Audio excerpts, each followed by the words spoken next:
Welcome back to the Unlock a Life You Love podcast. My name's Dr. Tim Teel. I am the Doc of Unlock, here with the Unlock a Life You Love podcast. I hope you had a chance to listen to last week's podcast about DNA and the possible link, this crazy philosophy that maybe this theory that maybe our long-term memory is actually stored in DNA. And as crazy as that sounds, I'm going to take things just another step further today and tell you why I think that not only is that a reasonable explanation for long-term information storage, but it's also a part of our operating system. It's our emotional blueprint. It's instincts.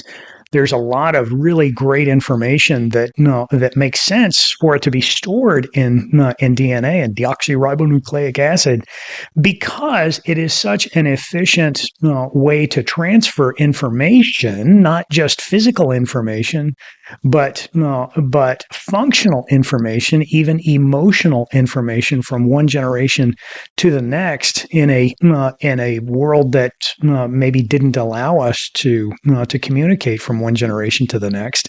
And so what I want to do today is talk about those concepts and why, because of the structure and the function of who we are as human beings and the information that is stored in our DNA, why energy psychology techniques work so effectively. So we're gonna wind back the clock just a little bit. If you really want to go deep into this, you can download my book, Cracking the Caveman's Code, from the front page of our website. But I'll just boil it down for you. Human beings have been on the planet for quite some time, okay? And I don't want to argue with any church folks or anything that the world was created yesterday, and we just have to accept that and go on. Listen, we've got great archaeological evidence that human beings in one form or another have been walking the planet for a very, very long time. We've got great archaeological evidence that goes back 300, 400, 500,000 years. I came across an article, 2 or 3 years ago that they found a human-like footprint embedded in volcanic ash that they think, with carbon dating and so forth, was 4 million years old.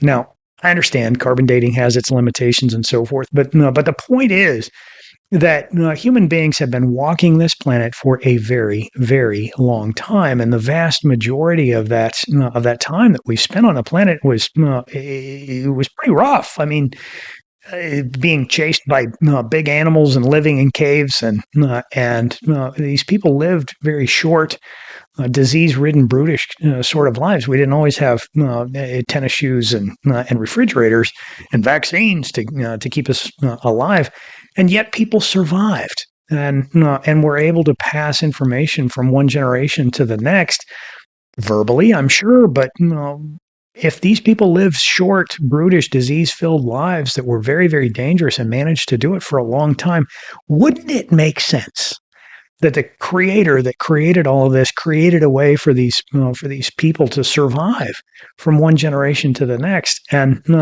unquestionably, we have instincts. Okay, every animal has instincts, but the question is, where do instincts live? And I don't just buy this thing that instincts just are what they are. No, there's a mechanism behind it, and that mechanism, I am absolutely convinced, is stored in our DNA, and it would make perfect good sense. If you needed to pass information from one generation to the next, say for instance that, if you hear growl in the tall weeds and a big kitty with long teeth comes and tries to eat you, wouldn't it be useful to pass that information from one generation to the next, and maybe not at a cognitive level, but at an emotional level? They wouldn't know why, but they'd get scared and want to run away from the big kitty with the long teeth, and they didn't even know why. That would be a really useful survival tool, right? Well, that's exactly what's happening, folks, and where that information is stored is in our DNA. Even though we can't quantify it today, it was written in there with a very specific purpose. Not only that, but there was a specific mechanism by which it got into our long-term memory. See, things don't get into our long-term memory unless we attach some emotion, some energy to that information. This concept was taught to me. Actually, I understood what the guy was doing by watching him. But the greatest instructor, the greatest teacher I ever had in my life, his name was Dr. Ed Guion. And Dr. Guion was my pathology instructor at Oklahoma State University. And if anybody has gone through med school in the last 30 years, they know exactly who Ed Guion is. He's the guy that can teach you a year's worth of pathology in a weekend. And the secret to this guy's teaching was actually fart jokes. No kidding. It was fart jokes, poop jokes, shaggy dog stories, and dad jokes. And what this guy would do is he would teach you a concept, and then he'd tell you some stupid joke that would make you go, I can't. Those kinds of stories. And what he was doing was he was giving you a piece of information and then attaching a tiny bit of emotion to it, and it went into your long-term memory. Don't believe me? Guess what? We'll give you an example. What were you doing September 11th, 2001? What were you doing? Where were you at? And what were you doing? You know exactly where you're at and what you were doing. If you were at least 8 years old, most kids were in school. Most of the rest of us were having a cup of coffee at 9 o'clock in the morning when we saw and heard these planes hitting the towers. You remember those things because you also experienced emotion. What emotions were you feeling that day? Fear, sadness, anger, hatred, shock, awe, empathy, sympathy. I mean, a million different emotions that you were feeling when you attached it to that information of seeing those planes at the tower, watching those towers come down, watching bodies fall out of those buildings. Of course, it was horrible, but we commit all that information to our long-term memory when we attach information to emotion and then lock it up. I think it was actually going into our DNA. And I'm actually convinced of this thing because there's a whole lot of other examples of why that might be useful. But think about this. Think about this. Go back to the caveman living in the bush. And if he saw the kitty with the big long teeth, do you think that made him afraid? Of course it did. Okay, there's emotion. There's emotional energy there that he attached to that information. If he stores that in his DNA and passes that along to his children, maybe he didn't live long enough to tell them, if you see the big kitty with the big teeth, you should run away. But at an emotional level, when they hear that kitty growl, and they see that kitty's face, and they see those long teeth, they don't know why, but they know for absolutely certain they should get away and run away, hide or fight or scream for help.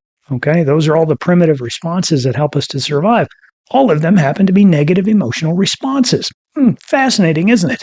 Think about this. Think about this. What's the first thing a baby does when they are born?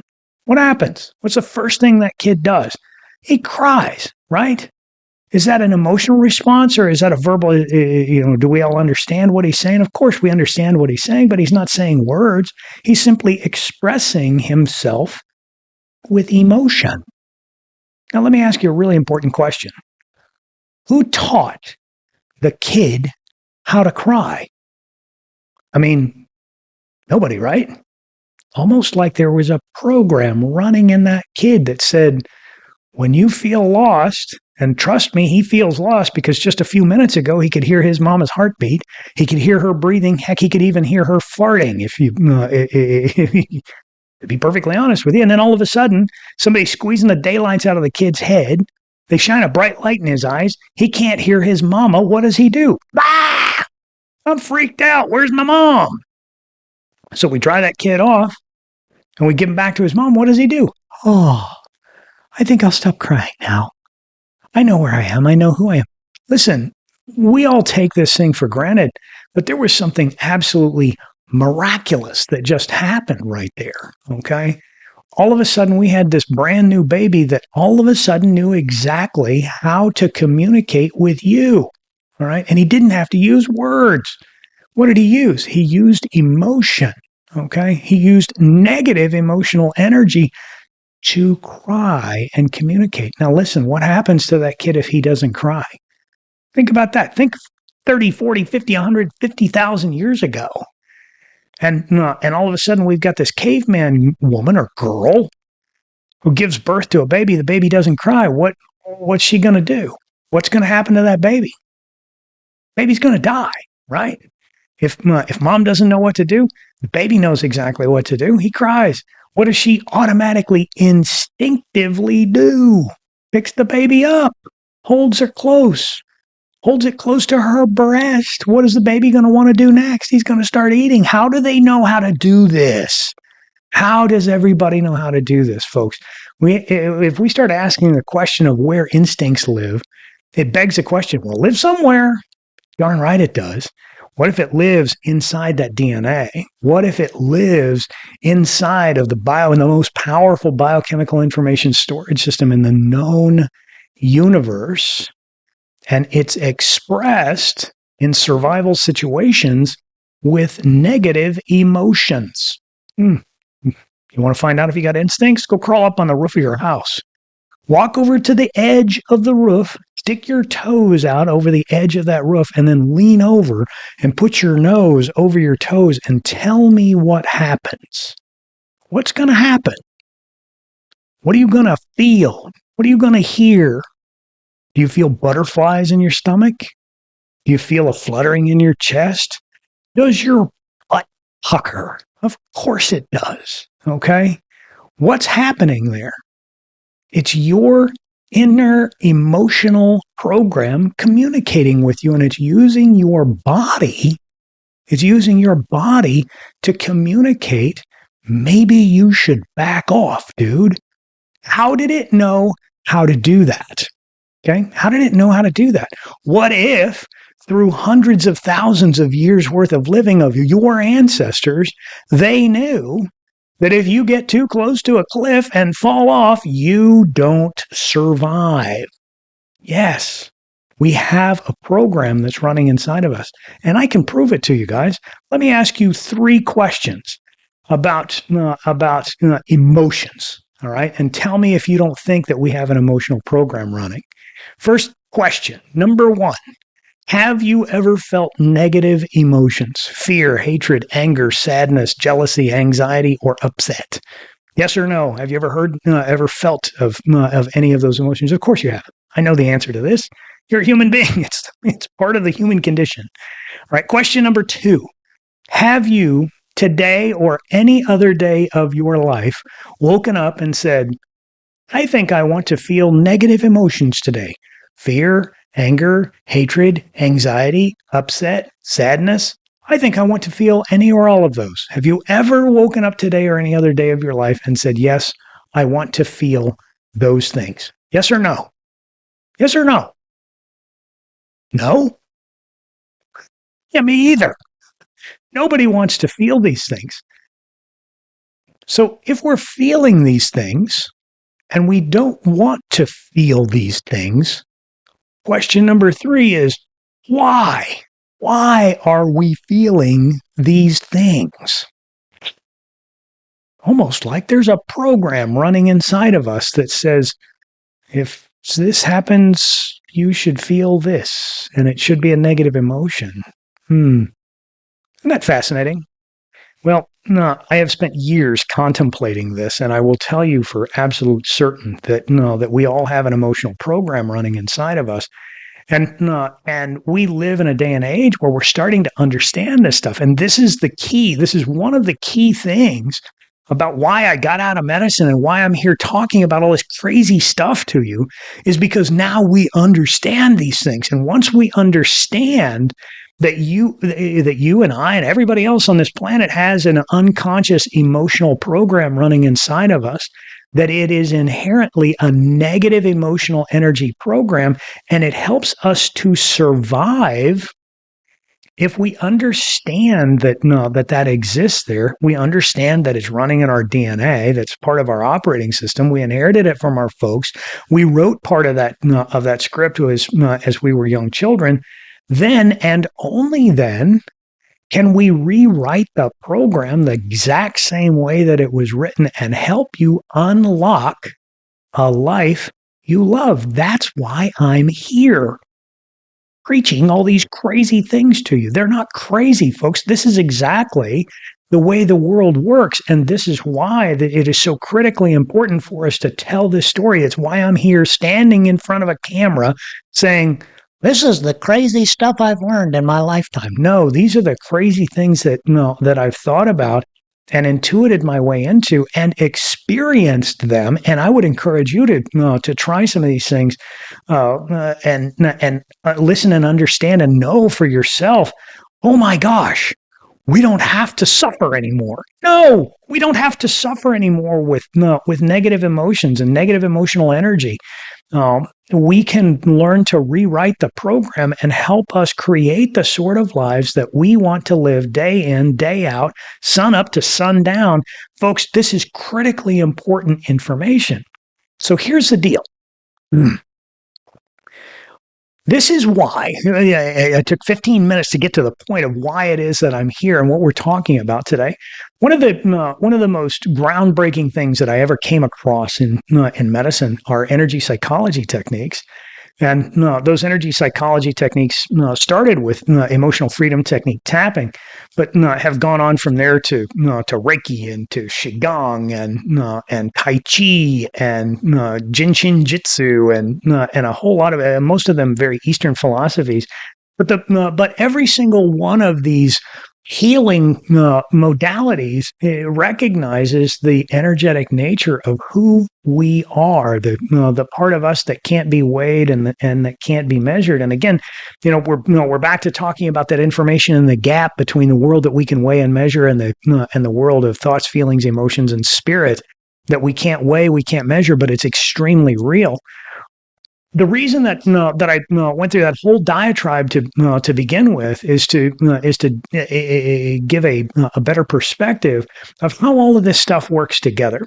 And I'm gonna tell you another story and then draw it all together at the toward the end of this podcast. One of the fantastic people that I had an opportunity to train with was an anesthesiologist in Brick, New Jersey. The guy's name was Mike Cohen. Mike, if you're out there, love you to death. Loved the conversations that we used to have. Very esoteric fellow. But we were having a conversation one day about he was trying to counsel his daughter through her college education, and tried to explain to her why it was so important to get a great a broad base of knowledge that was based in mathematics and science and so forth. And he said, let me explain it to you this way. He said, I work in medicine. He said, all of medicine is biology. All of biology is chemistry. All of chemistry is physics, and all of physics is math. He said, if you want to understand the whole world, you got to understand math, kid. And that's why you need to be in these basic science courses to help you understand the world.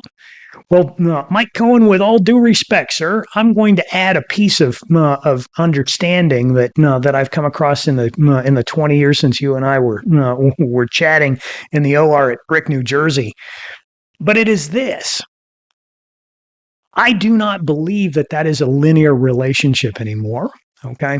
I have come to understand that there's more to it than that, and I believe that that math is the kind of the defining part of our understanding of this physical world that we live in. But there's more to this world that we live in than what we can see and what we can feel. And I believe that biology is the organizing structure in there. That biology is actually orchestrated by something even higher. It was designed with intelligence in mind, and that intelligence also included emotion and emotional energy. I'm not ashamed to say that I grew up in church and that learned all about God, and God is love. Well, love is an emotion. And that emotion is energy. And so I think that that the relationship that that Dr. Cohen and I were talking about years ago was not linear, but actually circular. You see, I believe that that all of life is defined by math. I agree. I think it's explained in physics. I think it is materialized in chemistry, organized by biology, and orchestrated by spirit, which is manifest by energy, frequency, and vibration, just like Nikola Tesla told us it was. And that energy, frequency, and vibration is again defined by math. And all of a sudden, this becomes one eternal round and not a linear relationship. So let me say that again, just in case you wanted to hear it again. It's defined by math, explained by physics, materialized by chemistry, organized in biology, orchestrated by spirit, and manifest by energy, frequency, and vibration, which is then defined by mathematics. Okay, you'll notice that I left out medicine because if you wanted to define it, it would simply be monetized by medicine. Yeah, ouch. Yeah, sorry about that, Mike. But I thought that was pretty cool. But as we talk about all this stuff, let's go back and see where we started with all this, because if I'm correct, and long-term memory is actually stored in DNA and driven in there with the energy of emotion, then we've got a long conversation to talk about what is the nature of the energy of emotion.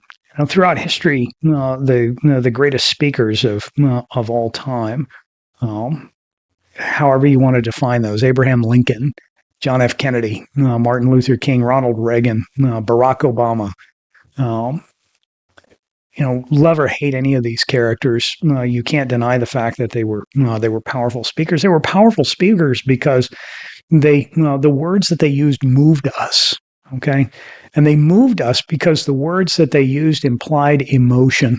All right, and all of that emotion, behind emotion or behind the defined emotion, is emotional energy. And behind that emotional energy is you. But one of the things that I have learned over the past few years is the very nature of emotional energy.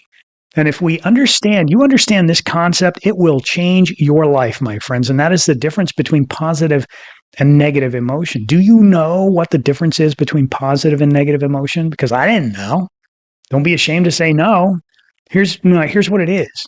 The difference between negative and positive emotion is where the locus of emotional power is in that felt emotion and what direction that emotional energy is moving. Okay? Any negative emotion, the locus of emotional power, not where we feel the emotion, but where the power is in that felt emotion, is outside of us. Okay? It's external to our skin. And that's emotional energy that's moving away from us. And think about that for a second. You can't be jealous unless you've got something to be jealous about, right? You can't be, you can't lust after something unless you have something to lust after. You can't be angry unless you've got something to be angry about, and that's always outside of us. Okay, and so the power of that emotion, and as far as I'm concerned, the emotion is nothing more than the the evidence that we have a spirit, or that we are a spirit. It's simply our spiritual energy moving from place to place, just experiencing life and saying, "What's it like when I go over there and come back in here?" So all negative emotional energy is energy that's moving away from us, and the locus of that emotional power is outside of us. The character of it is, it's by definition, it's dispersive energy. It's energy that's leaving us. As it leaves us, it gets further and further from us and gets wider and wider spaced apart. So it's dispersive, chaotic, and destructive energy. Okay, because energy that's coming out of us has a bad tendency to be rather chaotic and destructive to other people and to other things. Well, listen. Those negative emotions are useful. Okay, they serve us if you need to fight, hide, run away, or scream for help. Okay, it's a very primitive survival-based response. So negative emotions are really useful, and they help us. They've helped us to survive for millennia. Okay, the alternative is positive emotion, right? Positive emotional energy is energy that's moving toward us. It is concentrated, it is creative, it is organized. Okay, that's why it feels good. Negative emotional energy feels bad because it's your life energy moving away from you. That stinks. All right. It doesn't make any difference whether it's a high energy negative emotion like hatred or rage or put any label on it that you want, or a low energy negative emotion like despair. All right. All of those, all negative emotions, the locus of emotional power is outside of us, and that's our emotional energy moving away from us. On the alternative, positive emotional energy is energy that's concentrated inside of us. It's organized and it is creative. Okay, let me go back to church on you. Were we not created in the image of our Creator? Do they not talk about love and forgiveness and reconciliation and all the rest of that in every religious text on the face of the planet, not the least of which is the Bible? Of course. The reason that we're talking about emotion is that it is the evidence, it is the proof that you are a spiritual being. And once you understand the very nature of what it is that you're doing with your emotions, negative emotions moving away from you, it's destructive, chaotic energy. Why would you ever choose that? We don't. You already told me you don't choose it. I asked you those 3 questions. Anybody ever experience negative emotions? Yes. Anybody want to experience them? No. Then why are you experiencing these things? It's because we have a survival-based, primitive, negative emotional response that's called survival. That is the energy that keeps you alive. It is not the energy that makes you want to fall in love with things. It's not the energy that gives you hope and inspiration and excitement and love. It is the energy that helps to keep you alive. And it's our job. It's our job in this new age to understand the very nature of emotional energy, folks. Once you understand the very nature of emotional energy, it will change your life. It changed mine. And I hope that my explanation here helps to move you forward and understand that if you are despairing, if you are angry, if you are anxious, if you are experiencing any of these negative emotions and can't shake it, it's not your fault. You were designed that way. It helps you to survive. Okay? And it did. Congratulations. Maybe you should, instead of being angry, upset, or despairing at that part of you, say thank you. Thank you, inner caveman. I address this in my book. And say, thank you, inner caveman, for helping me to survive. Now, I'm not going to get to it in this episode, so we're going to have to come back and talk about it again, about why energy psychology techniques are so unbelievably powerful and useful, is because they address you exactly as you are, an energetic, spiritual, emotional being who makes every decision, has every experience of their life going through the filter of their emotional survival self, living the same life over and over and over again. And folks, we don't have to do it anymore. Holy cow. This is why I bailed out of medicine, because needles, knives, and pills don't address you like this. I can assure you, your suffering today is optional, but you have to grow, you have to learn, you have to understand the very emotional nature of who you are, and you have to understand the concept that you have an emotional program that's written in your very DNA that helps you survive, not to live a pleasant life. We have to unlock you from that negative emotional program, and we have the tools and the techniques to do it. Listen, between now and next week, if you guys come back and listen to me again, I want you to go over to our tapping program. If you go to the services tab and sign up for the emotional freedom technique tapping course with Ashley, I'll walk you through some of the first steps that you can do to experience what it is like to unlock, unhitch, create some space between you and any unpleasant negative emotion that you're experiencing that you'd rather not experience. Folks, we can teach you how to put a little bit of space between you and that negative emotion so that you don't have to suffer with that negative emotion anymore, okay?